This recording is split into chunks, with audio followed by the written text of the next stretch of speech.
بسم اللہ الرحمن الرحیم۔ اللہم صلی علی سیدنا محمد وعلی آل سیدنا محمد وبارک وسلم۔ صبر کے باب میں ہم نے شروع کیا، اور صبر کا معنی علماء نے لکھا ہے کہ حبس النفس علی ما تکرہ، اپنے نفس کو اس پر روکے رکھنا کہ جو نفس کو ناپسندیدہ چیز ہو، یعنی ناگواری پر نفس کو روکنا، یہ صبر کہلاتا ہے۔ اور صبر کی 3 قسمیں مشہور ہیں جو علماء نے بیان کی ہے۔ الصبر علی الطاعات والاوامر، اللہ جل جلالہ کے احکام اور دوسرے دینی امور پر صبر کر لینا، اپنے آپ کو اس کا پابند بنا لینا، یہ بھی صبر کی ایک قسم ہے۔ اور الصبر علی ترک المحرمات و شہوات، اللہ کے حرام کردہ چیزوں اور اپنے نفسانی خواہشات کو چھوڑ دینے پر صبر کر لینا، کہ نفس تو چاہتا ہے ایسی چیزوں کو، لیکن اس سے آدمی پرہیز کرے، اس سے بچتا رہے، یہ بھی صبر کی ایک قسم ہے۔ اور تیسری قسم فرمایا کہ الصبر علی الشدائد والمصائب والبلایا، مصیبتوں کے اوپر، سختیوں کے اوپر، آزمائشوں کے اوپر صبر کر لینا، اس طرح کی مشکل حالات، ناگواریاں پیش آئے اس پر صبر کر لینا، یہ بھی صبر کی ایک تیسری قسم ہے۔ تو یہ تینوں قسم کا صبر ہم سب سے مطلوب ہے۔ عمر رضی اللہ تعالیٰ عنہ کا مشہور قول ہے صبر کے لحاظ سے، وہ فرماتے ہیں کہ جب کبھی بھی مجھ پہ کوئی مصیبت آئی ہے، میں نے اس میں 3 نعمتوں کو پایا ہے، 3 نعمتیں ہیں اس میں، وہ مجھے ملی ہیں۔ اس میں سے ایک تو یہ نعمت کہ اللہ جل جلالہ نے جو مصیبت مجھ پہ لائے ہیں، اللہ جل جلالہ اس سے بھی بڑی بڑی مصیبتیں اللہ کے ہاں موجود تھیں، لیکن اللہ کی نعمت، اللہ کا فضل، مہربانی کہ اس نے مجھے کم درجے کی مصیبت میں مبتلا کر دیا، ایک بات۔ اور دوسری بات یہ فرمایا کہ یہ مصیبت جو ہے، یہ مجھے دنیا کے لحاظ سے، مادی لحاظ سے تو پہنچا، لیکن یہ دین میں مجھے نہیں پہنچا، اور یہ بھی اللہ کی بڑی نعمت ہے۔ نبی کریم صلی اللہ علیہ وسلم کی دعا میں ہے کہ وَلَا تَجْعَلْ مُصِيبَتَنَا فِي دِينِنَا، اے اللہ ہماری مصیبت کو ہمارے دین میں نہ بنا دے۔ دین کی مصیبت خطرناک قسم کی مصیبت ہوتی ہے، اللہ ہم سب کی حفاظت فرمائے۔ اور تیسری بات فرمایا کہ اللہ پاک نے صبر کے اوپر اجر کا وعدہ کیا ہے اور بڑے ثواب کا وعدہ کیا ہے، کہ اللہ پاک فرماتے ہیں وَبَشِّرِ الصَّابِرِينَ، اور اللہ پاک فرماتے ہیں اِنَّمَا يُوَفَّى الصَّابِرُونَ أَجْرَهُم بغیر حساب۔ تو اس وجہ سے فرمایا کہ یہ 3 نعمتیں تو اس اللہ کی طرف سے جو مصیبت آتی ہیں اس میں بھی میں نے پائی ہے۔ اور یہاں ایک بہت بڑے مفتی ہیں، اللہ والے ہیں، وہ فرماتے ہیں کہ مسلمان ہمیشہ نفع ہی نفع میں رہتا ہے، کبھی وہ مصیبت بھی اس پر آتی ہیں، نقصان میں پھر بھی نہیں ہوتا۔ فرمایا کہ جب وہ نفع میں رہتا ہے تب تو نفع میں رہتا ہے، سب کو سامنے نظر آنے والی بات ہے، لیکن فرمایا کہ جب وہ اس کے اوپر کچھ حالات آ جاتے ہیں یا کچھ بظاہر لگتا ہے کہ اس نے نقصان کیا، خسارہ پڑ گیا، تو فرمایا کہ وہ خسارہ اور وہ نقصان وہ اس نفع سے زیادہ نفع مند ہوتا ہے، اس لیے کہ اس پر اللہ کی طرف سے بڑی نعمت ہے، بڑا اجر ملنے والا ہوتا ہے۔ تو مسلمان کو تو کبھی پریشانی ہونے کی ضرورت ہی نہیں ہے۔ فرمایا ابو مالک حارث الاشعری رضی اللہ تعالیٰ عنہ فرماتے ہیں، یہاں ریاض صالحین والے نے اس کو عاصم اشعری لکھا ہے، اور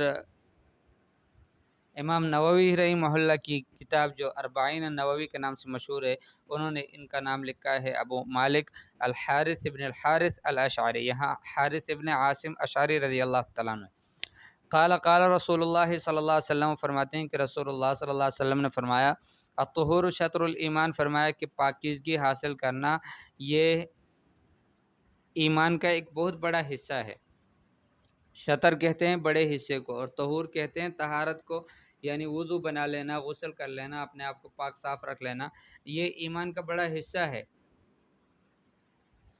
والحمدللہ تملأ المیزان، اور فرمایا کہ الحمدللہ یہ میزان کو بھر دیتا ہے۔ وسبحان اللہ والحمدللہ تملأان، او قال تملأ ما بین السماوات والارض، سبحان اللہ کہنا، الحمدللہ کہنا، یہ دونوں بھرتے ہیں آسمان اور زمین کے مابین کو، آسمان اور زمین کے مابین کو نور سے، اجر سے یہ بھر دیتے ہیں۔ سبحان اللہ والحمدللہ کتنی عظمت والے کلمات ہیں۔ والصلاۃ نور، اور فرمایا کہ نماز نور ہے، قیامت کے دن کے لیے ایمان کے لیے نور ہوگا۔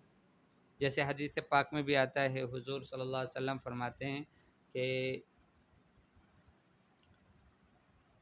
عشاء کی نماز کے لیے جاؤ، فرمایا کہ قیامت کے دن نور ہوگا،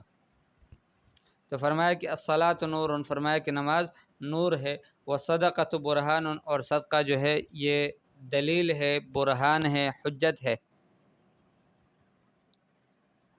برہان کا معنی یہ ہے کہ ایمان، انسان کی ایمان کی علامت ہے یہ،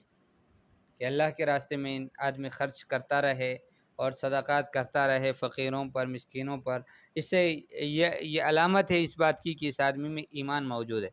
وہ صبر ضیاء، اور فرمایا کہ صبر جو ہے وہ روشنی ہے۔ والقرآن حجت لک او علیک،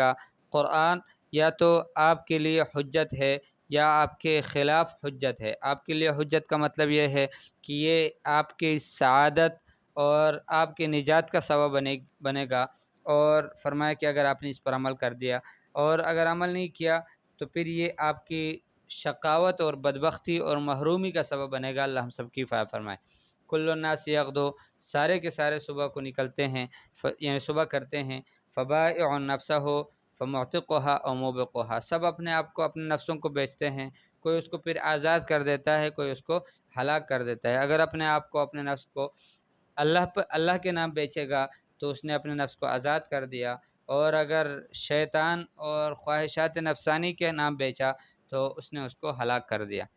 وعن ابی سعید سعد بن مالک بن سنان الخدری رضی اللہ تعالیٰ عنہ، حضرت ابو سعید خدری رضی اللہ تعالیٰ عنہ سے روایت ہے، ان ناسا من الانصار سألوا رسول اللہ صلی اللہ علیہ وسلم فاعطاهم، انصار میں سے کچھ لوگوں نے رسول اللہ صلی اللہ علیہ وسلم سے سوال کیا، رسول اللہ صلی اللہ علیہ وسلم نے ان کو دے دیا۔ ثم سألوه، پھر ان سے سوال کیا، فاعطاهم، پھر ان کو دے دیا، حتی نفد ما عنده، یہاں تک کہ جو کچھ رسول اللہ صلی اللہ علیہ وسلم کے پاس تھا وہ ختم ہو گیا۔ فقال لهم، رسول اللہ صلی اللہ علیہ وسلم نے ان سے کہا، حین انفق کل شیء بیدہ، جب سارا وہ خرچ کر دیا جو رسول اللہ صلی اللہ علیہ وسلم کے مبارک ہاتھ میں تھا، فرمایا ما یکن عندی من خیر فلن ادخرہ عنکم، فرمایا کہ جو خیر، یعنی جو مال میرے پاس ہوگا، مال میں سے جو کچھ حصہ میرے پاس ہوگا، فلن ادخرہ عنکم، اس سے میں بچا کے نہیں رکھوں گا تم سے، ذخیرہ کر کے اس کو نہیں رکھوں گا تم سے۔ ومن یستعفف یعفہ اللہ، اور جو عفاف حاصل کرے گا، چاہے گا، اللہ پاک اس کو عفیف بنا دے گا۔ عفیف سے مراد یہ ہے کہ جو لوگوں سے سوال کرنے سے اپنے آپ کو روکے گا، اللہ پاک اس کو غنی کر دیں گے اپنے فضل سے، اور اس کو عفیف بنا دیں گے کہ وہ کسی کا محتاج نہیں ہوگا، یعنی وہ لوگوں کے سامنے ہاتھ نہیں پھیلائے گا۔ وَمَن يَسْتَغْنِ يُغْنِهُ اللَّهُ، اور جو اللہ سے غنا طلب کرے گا، اللہ جل جلالہ اس کو غنا نصیب فرمائیں گے۔ وَمَن يَتَصَبَّرْ، اور جو صبر کرنے کی خود سے کوشش کرے گا، يُصَبِّرْهُ اللَّهُ، اللہ جل جلالہ اس کو صبر نصیب فرمائیں گے۔ وَمَا أُعْطِيَ أَحَدٌ عَطَاءً خَيْرًا وَأَوْسَعَ مِنَ الصَّبْرِ، کسی کو بھی کوئی عطا، کوئی خیر، اور اس سے زیادہ، یعنی زیادہ، کسی کو بھی کوئی عطا خیرن بہتر، و اوسع، اور زیادہ وسعت والا اس سے نہیں ملا کہ اس کو صبر مل جائے۔ یعنی جس آدمی کو صبر ملے، یہ اللہ کی طرف سے سب سے بڑی نعمت، سب سے بڑی عطا ہے، اور سب سے اچھی اور سب سے وسعت والے کے بہت سارے خیر کے کاموں کو شامل ہے کہ آدمی ہر حال میں صبر کرنے والا ہو۔ تو اللہ جل جلالہ ہمیں بھی نصیب فرمائے۔ وعن ابی یحییٰ صہیب بن سنان رضی اللہ تعالیٰ عنہ قال، قال رسول اللہ صلی اللہ علیہ وسلم، عجبا لامر المؤمن ان امرہ کلہ لہ خیر۔ حضرت ابو یحییٰ رضی اللہ تعالیٰ عنہ صہیب ابن سنان فرماتے ہیں کہ رسول اللہ صلی اللہ علیہ وسلم نے فرمایا کہ وہ تعجب ہے، یعنی بہت عجیب ہے، ایمان والے کا امر، ایمان والے کا مسئلہ، ایمان والے کی شان، ان امرہ کلہ لہ خیر، فرمایا کہ ایمان والے کا سارا مسئلہ، سب کچھ اس کے لیے خیر ہی خیر ہے۔ ولیس ذلک لأحد الا للمؤمن، اور یہ ایمان والے کے علاوہ کسی کے لیے بھی نہیں ہے۔ ان اصابتہ سراء شکر، اگر اس کو خوشی پہنچتی ہے تو شکر کرتا ہے، فکان خیرا لہ، تو یہ اس کے لیے بہتر ہوگا، یہ اس کے لیے ثواب کی چیز بنے گی۔ وَإِنْ أَصَابَتْهُ ضَرَّاءَ صَبَرَ، اور اگر اسے کوئی مشقت تکلیف پہنچتی ہے تو صبر کرتا ہے، فَكَانَ خَيْرًا لَهُ، تو وہ بھی اس کے لیے خیر ہے۔ تو ایک مشہور قصہ ہے کہ ایک آدمی تھا بہت خوبصورت تھا، اور اس کی بیوی تھی تو وہ کچھ زیادہ خوبصورت نہیں تھی، کچھ بدشکل قسم کی تھی۔ تو ایک دن اس آدمی نے اپنی بیوی سے کہا کہ میں اور آپ تو دونوں جنتی ہیں۔ اس نے کہا کیسے جنتی ہیں؟ کہا کہ جب میں آپ کو دیکھتا ہوں تو میں صبر کر لیتا ہوں، اور صبر کا بدلہ جنت ہے۔ اور فرمایا کہ جب تو مجھے دیکھتی ہے تو شکر کر لیتی ہیں کہ کیسا خوبصورت شوہر اللہ نے دیا ہے، تو شکر کرنے والے کو بھی اللہ پاک جنت دے دیتے ہیں۔ تو میں اور آپ گویا دونوں جنتی ہیں۔ تو فرمایا کہ ایمان والا جو ہے اس کو کبھی خوشی پہنچتی ہے شکر کرتا ہے تو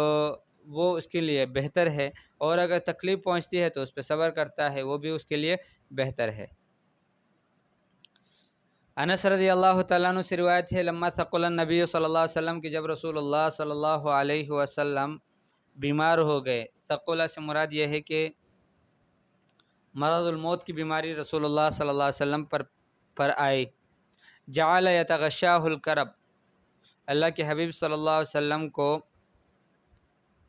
کرب، یعنی کرب سے مراد یہ ہے کہ مشقت اور سختی وہ اس کے اوپر آتی تھی، موت کی سختیاں حضور صلی اللہ علیہ وسلم پر آتی تھی۔ فقالت فاطمہ رضی اللہ تعالیٰ عنہ، فاطمہ رضی اللہ تعالیٰ عنہ نے فرمایا وہا کرب ابتاہ، کہے میرے باپ کی سختیاں۔ فقال رسول اللہ صلی اللہ علیہ وسلم نے فرمایا لیس علی ابی کے کرب بعد اليوم، آپ کے ابا کے اوپر آج کے دن کے بعد کبھی سختی نہیں آئے گی۔ دنیا دار التعب والعناء ہے، یعنی سختیوں کی، مشقتوں کی اور یعنی تھکاوٹ کی کا گھر ہے، اور فرمایا کہ آخرت جو ہے وہ پھر دار الراحت والہنا ہے، وہ وہاں پر پھر ہمیشہ ہمیشہ کی نعمتیں ہوں گی اور ہمیشہ ہمیشہ کی راحتیں ہوں گی۔ فلما ماتا، جب اللہ کے حبیب صلی اللہ علیہ وسلم پردہ فرما گئے، قالت، فرمانے لگی حضرت فاطمہ رضی اللہ تعالیٰ عنہ، یا ابتا، اے میرے ابا جان، اجاب ربا دعاہ، کہ اس نے اپنے رب کی پکار کو قبول کر لیا، یعنی رب نے ان کو دعوت دی تو انہوں نے ان کی دعوت پر لبیک کہا اور چلے گئے۔ یا ابتا، اے میرے ابا جان، جنت الفردوس مأوا، میرے ابا کا جنت الفردوس ٹھکانہ ہو۔ یا ابتا، اے میرے ابا جان، الی جبریل ننعاہ، ہم جبریل علیہ الصلاۃ والسلام کو ان کے موت کی خبر دیتے ہیں۔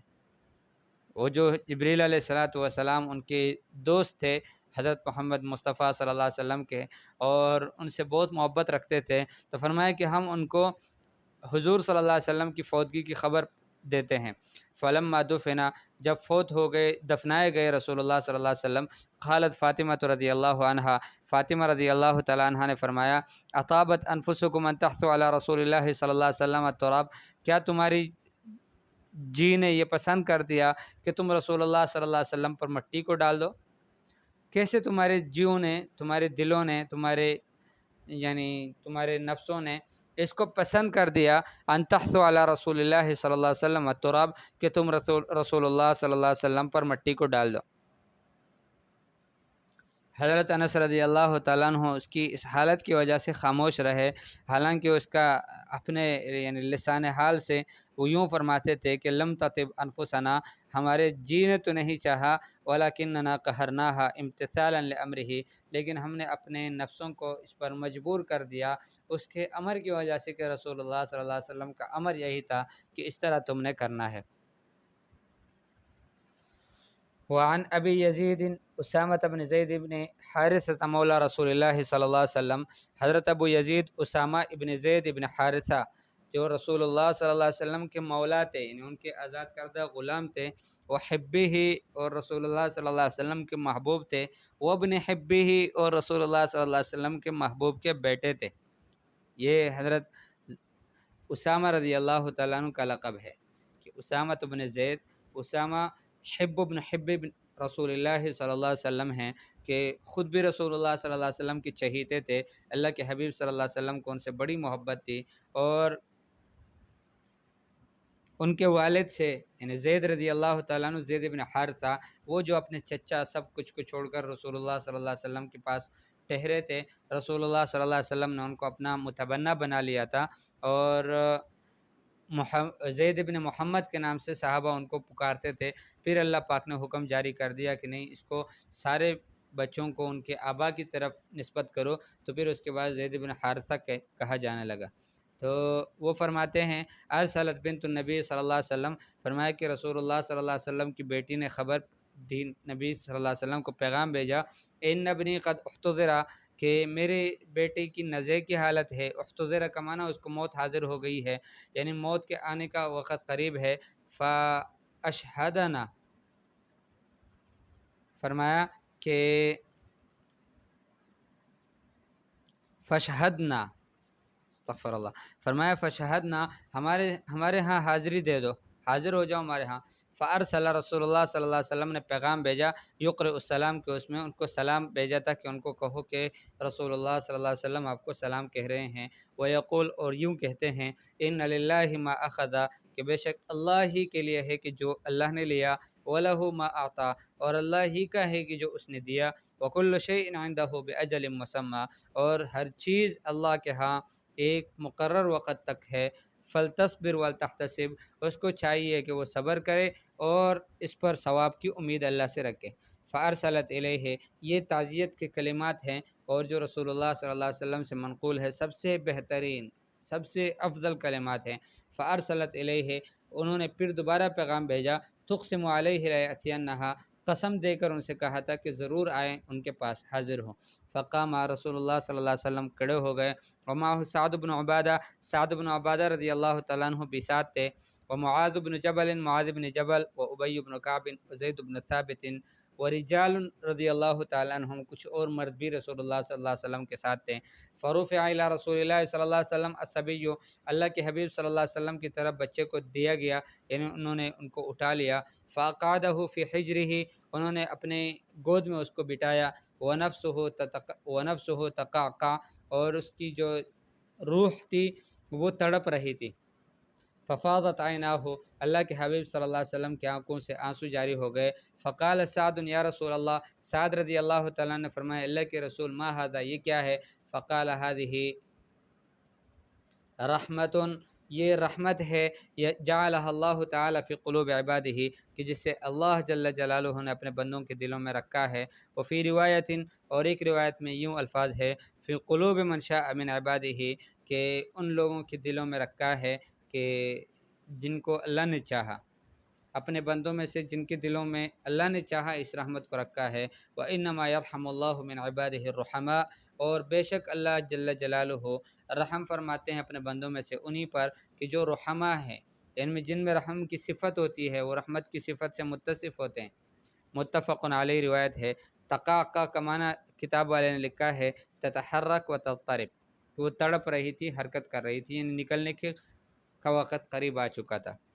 حضرت سعد رضی اللہ تعالیٰ عنہ نے کیوں پوچھا کہ اللہ کے رسول یہ کیا ہے، تعجب کے انداز میں کیوں پوچھا، تو حضرت سعد رضی اللہ تعالیٰ عنہ یوں سمجھ رہے تھے کہ شاید ہر رونا منع ہے، یعنی رونا یہ منع ہے شرعی لحاظ سے، تو پھر رسول اللہ صلی اللہ علیہ وسلم خود تو رو رہے، حالانکہ وہ رونا منع ہے کہ جس کے ساتھ نوحہ ہو، جس کے ساتھ مار پیٹ ہو، اپنے چہرے کو مارے، کپڑوں کو پاڑے، اور یہ وہ چیزیں ہیں کہ جو منع ہے۔ باقی آنکھوں سے آنسو جاری ہو جائے تو اس کی شریعت میں بالکل اجازت ہے، اور یہ عین رحمت ہے، اور رسول اللہ صلی اللہ علیہ وسلم کی سنت مبارکہ ہے، اس کی ممانعت نہیں ہے۔ تو اللہ جل جلالہ ہم سب کو وہ ساری صفات جو مطلوب ہے ایمان والے کے لیے، وہ ہم سب کو نصیب فرمائیں۔ وصلی اللہ تعالیٰ علی خیر خلقہ محمد وآلہ واصحابہ اجمعین برحمتک